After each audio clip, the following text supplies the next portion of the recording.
Sa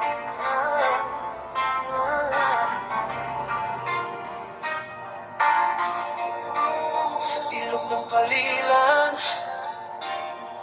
kung saan ang pag-ibig ay minsang isinulat ng tadhana. Once upon a time, sa tahimik na pampang ng Palilan, may isang diwatang ang pangalan ay Parililan. Araw-araw siyang nakaupo sa gilid ng ilog, pinagmamasdan ng malinaw nitong Agosto ng panahong iyon. Wala pang kurba ang Palilan River, diretso pa ang agos nito patungo sa bukana ng dagat. Kasing tuwid ng puso ni Lilan na nangangarap ng isang pag-ibig na hindi pa niya nakikilala. Isang gabi habang maliwana ang buwan, may isang diwata ang umahon mula sa kailaliman ng ilog, si Maribel.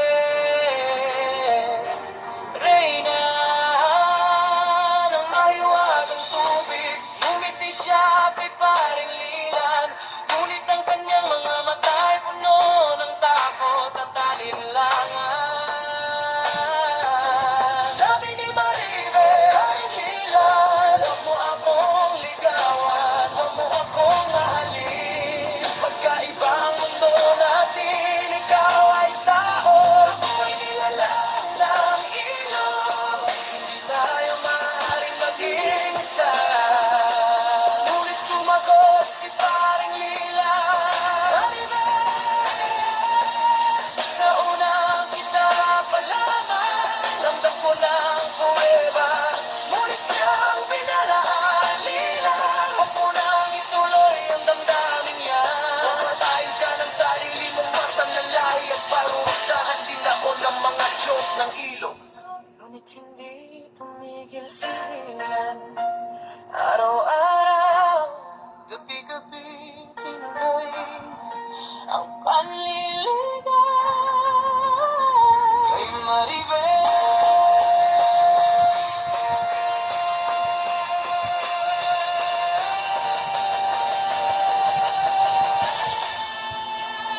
At dumating ang araw, nagkatuluyan ng mortal na Lilan at diwatang si Maribel. Pag-ibig na hindi kailanman pinayagan ng dalawang mundo.